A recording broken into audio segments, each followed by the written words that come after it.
María Teresa, ¿qué tú estás aquí, María Teresa? Contéstame, hija, María Teresa. Pasa, Nani.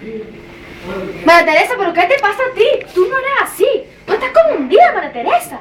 Cuéntame tu nani. Hija mía, no te puedes quedar así. Pues, Nani, yo a ti nunca te he mentido. Pues, siéntate.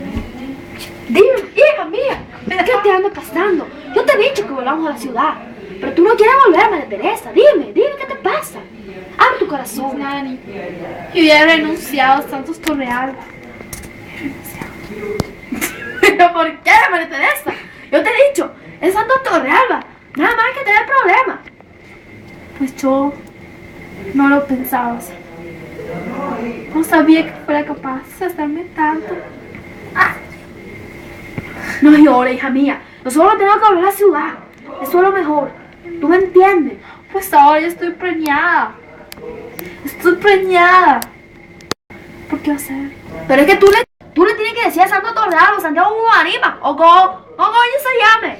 Tú le tienes que decir, Nani. Pues Tú digo María Teresa, disculpa. Santiago Guanipa. El dueño de Guanipeda. El dueño de la guaripera. Me quiere quitar la tormenta, Nani. Él no se va a quedar en nuestras redes. No se va a quedar. Yo voy a trabajar. Yo voy a arriesgar mi vida por la tormenta. ¡Pío Perón! Y Simón Guerrero.